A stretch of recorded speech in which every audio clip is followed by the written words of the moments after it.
Select your player.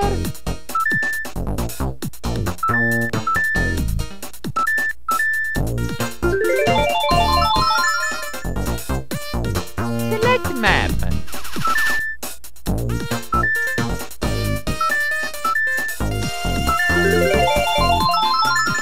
Alors ce matin c'est petit déjeuner en compagnie de... Hey, I'm Lee, I'm from China and it's really nice to meet this hot French guy. Who is really amazing, an artist, a real artist. And the second girl. Hi, I'm Molly. I'm from Australia. Been traveling 8 weeks. I know. This is my first time in Japan. Got here yesterday. I met this lovely French guy. He's French. I keep forgetting his name. I'm sorry. And my favorite color is green. Bon alors petite vidéo pour montrer le bordel de Tokyo. Donc ça, je pense que je vous avais déjà plus ou moins montré, les fils c'est déjà assez bordélique. Mais alors là c'est le top du top quoi, les arbres servent de support aux fils électriques. Et encore plus fort cette fois, les fils électriques sont soutenus alors, par des poteaux, et même pas des tasseaux, qui eux-mêmes sont reliés au sol par une barre en fer qui elle-même est reliée au trottoir. Voilà. Ce matin, j'ai envie d'aller à Odaiba. C'est une île qui est trop loin en fait par rapport à mon hôtel. Donc je prends, non pas le métro, mais la JR Lines. J'ai plusieurs changements à faire et on va s'amuser quoi, je pense. Très rigolo. Bon, moi je me suis absolument pas trop perdu parce que je suis arrivé à la Tokyo Station et à partir de là, je peux arriver sur à peu près n'importe quel arrondissement de la ville.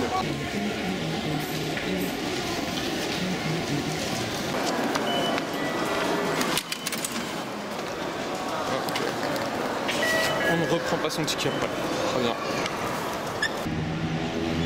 La gare de Tokyo. J'ai trouvé une architecture qui date déjà un petit peu. Je crois que c'est les années 60. Je vous marque ça ici. Voilà. Et c'est de Kenzo Tange qui a déjà fait pas mal de buildings.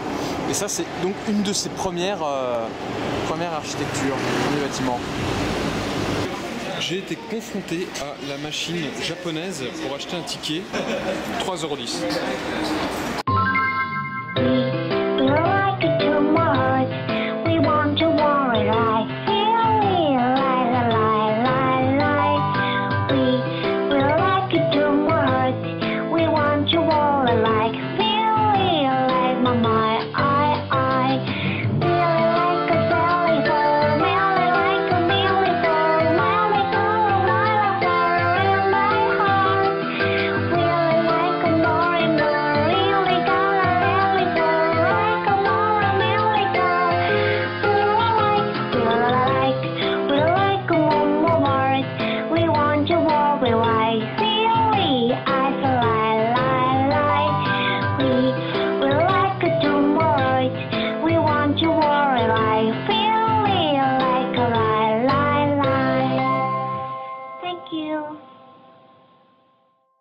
C'est assez space parce que je vais quand même dans un endroit assez connu.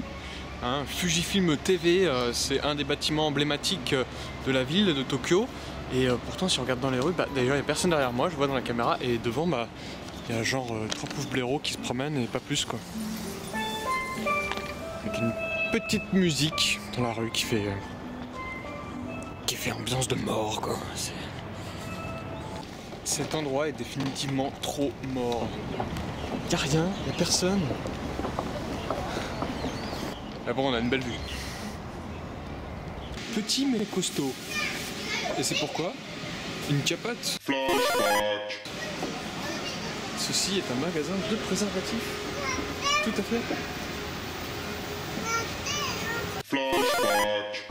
Alors j'ai fait un petit tour à New York pendant que j'étais à Tokyo. Il y avait un rabais sur les prix, les vols d'avion.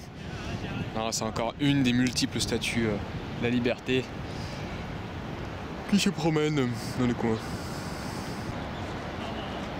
Voici donc le Rainbow Bridge. Avec au fond, là, on peut voir la petite flèche. C'est la tour de Tokyo. bah, ce bâtiment, lui, par contre, il est très facile à trouver. D'un point de vue subjectif, j'ai l'impression d'avoir un énorme Spoutnik. Qu'est-ce que j'ai mangé ce midi? Bah, je suis allé à McDonald's parce que c'est le truc, malgré tout, le moins cher. Franchement, ça me fait chier de venir au Japon et de bouffer à McDonald's, mais un menu à 5 € comparé au plutôt 7, 8 à 9 € pour 2-3 broutilles à la con, quoi. Ça me fait un peu... ça me fait chier. Ah, on va aller voir là-haut. Donc les parkings à 37 étages, ça existe. Là, c'est une des plus grandes tours, les plus grandes roues du monde. Et ça, donc, c'est comment dire, le côté, le flanc, du Fuji TV Building, une espèce de grosse fermoche que vous avez vue. Ça, c'est l'entrée. Voilà. Et il y a un bâtiment qui m'intéresse pas mal, tout au fond, là, comme une sorte de grand arc, la grande arche de Paris. Ça, je connaissais pas. J'irai me renseigner. Hop, on affiche Romain du futur sur Adobe Premiere Pro, vous affiche ce que c'est. Voilà, parfait. Bon, finalement, je change un petit peu d'avis. La structure est plutôt assez intéressante. J'aime bien les passerelles à l'intérieur.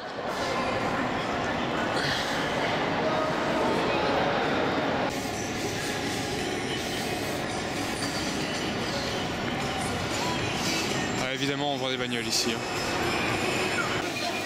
Alors, je croyais que c'était l'entrée de la tour Fujifilm. Finalement, c'est juste un magasin. Et les prix sont assez exorbitants. C'est-à-dire que, franchement, c'est doublé par rapport à Tokyo même. Par exemple, ces magnifiques tampons en carton, non, c'est même pas, c'est de la bouffe. Ça coûte 10 €. Alors, comme tous les endroits touristiques de Tokyo, il y a la mascotte, et ça c'est la mascotte donc de Fujifilm. Et par exemple le porte-clés là il coûte 6,50 €. Il faut pas chercher pourquoi un chien bleu pour Fujifilm TV, ça n'a aucun rapport. Ils cherchent des trucs, des mascottes, des bonhommes, juste un truc qui se repère et puis voilà. C'est à peu près 9 € pour aller tout en haut, donc je suis désolé mais je vais pas payer 9 € pour grimper 80 mètres quoi. Voilà, donc je vais me promener dans le quartier et il y a pas mal d'attractions finalement.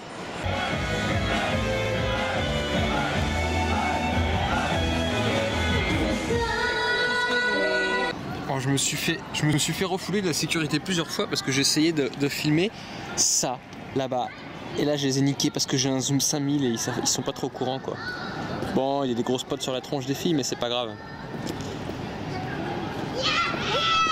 Le concept, c'est que des mecs, évidemment, qui acclament des filles, évidemment très jeunes, très jolies, qui vont chanter pour eux. Et bon, c'est un peu de la masturbation intellectuelle, quoi, parce que... Enfin, je sais pas, c'est un peu bizarre. Et hop, c'est parti, vas-y. Ils sont vraiment à fond, quoi, c'est trop cool. Que des mecs, hein, on est d'accord. Hein. Et non, tu ne toucheras pas à ma culotte. Ouh. Voici une liste des magasins dans le coin. Et vous avez un muséum et muséum. Ah, ça a l'air vachement intéressant, quoi. Faut que je trouve ce truc.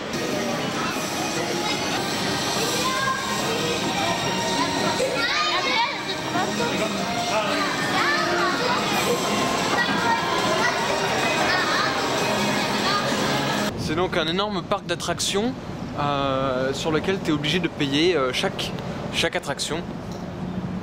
Putain, c'est complètement con ce que je dis. Je suis assez frustré en fait de l'île de Daiba parce que en gros si tu viens ici c'est pour profiter avec ton argent des attractions, du shopping, etc. Donc moi je peux pas faire grand chose et architecturalement parlant c'est pas très intéressant hormis donc le Fujifilm qui est à voir mais, et la vue.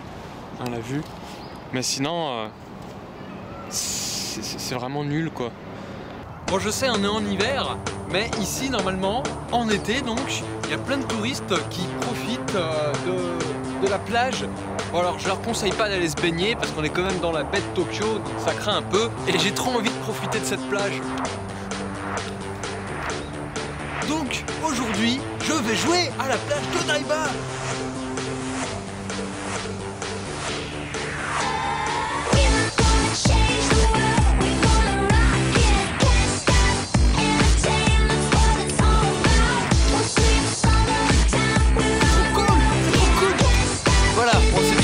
Sur la plage de Daiba et maintenant je vais aller me rhabiller parce qu'il fait quand même... Il fait quand même froid, hein, je crois. Je vous dis pas la tronche des touristes derrière. Et à faire le couillon, à courir sur la plage, bah, j'ai du sable dans les chaussures. Voilà. Ça fait bizarre quand on se dit qu'on est à Tokyo d'avoir du sable dans les chaussures quand même. Des fois je me balade vraiment dans des endroits où il n'y a rien. Et alors, heureusement que je mets de la musique parce que sinon, je m'emmerderais grave quoi. Alors du coup, qu'est-ce que j'écoute? Wouh! Un petit extrait.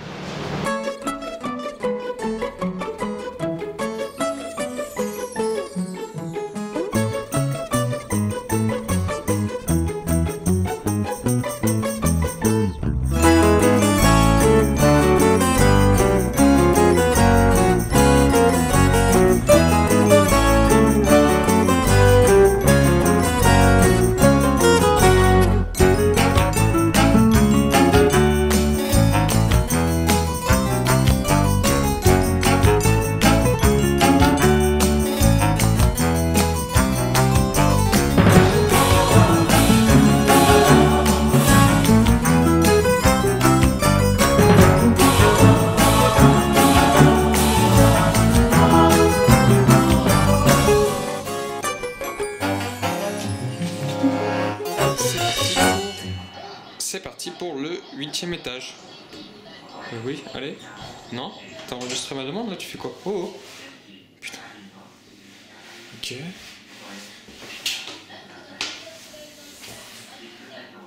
On n'a pas de d'accord là, ça bouge pas beaucoup. Ah, c'est ici, d'accord, c'est très intelligent. Non? C'est pas ici? Mais alors celui-là? Je sais pas, il y en a partout. Non? C'est pas celui-là? Qu'est-ce qu'elle raconte? Putain, il y a 4 endroits pour demander où je veux aller et c'est pas possible. On va savoir pourquoi il vient de se lancer. Très bien. Hey, Nandeska. Je suis à l'intérieur d'un des buildings. Très bien, je ne sais pas trop ce qu'il y a, ce que je recherche. À part qu'il y a des toilettes. Apparemment, je suis dans des locaux où j'aurais pas le droit d'être. C'est assez rigolo, mais il y a une belle vue. Hormis, ouais, le smoking area.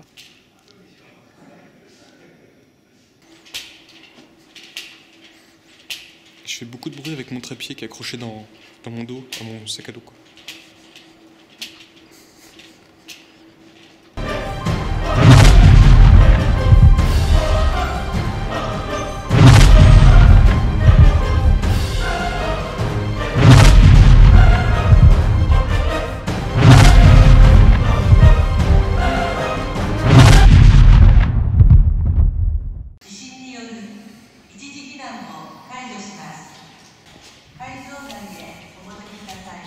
Ça aussi c'est un peu flippant parce que la hauteur de plafond ça doit être de 2,50 m. C'est très bas en fait quoi. Donc Tokyo Big Sight et l'International Center sont reliés par une passerelle que je viens d'emprunter, que vous avez vue. Et malheureusement je ne peux pas rentrer dans l'intérieur des annexes, c'est ce qui est le plus intéressant. Donc, toutes les personnes avec une casquette rose sont des membres du staff.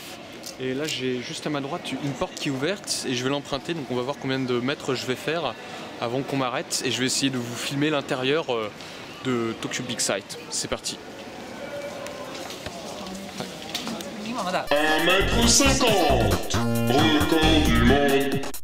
Bon, au moins moi j'aurais vu, mais vous ne pourrez pas en profiter, voilà, c'est ça le problème. Donc je me pose aussi une question, c'est-à-dire que font les gens là, qui sont sur la place, parce qu'il y en a quand même quelques-uns hein, qui passent, parce qu'on n'a pas le droit de filmer, on peut pas rentrer, enfin il n'y a rien, c'est complètement vide encore pour l'instant, parce que l'événementiel n'a pas encore commencé. Donc en gros il y a des gens, mais je sais pas, c'est trop space quoi.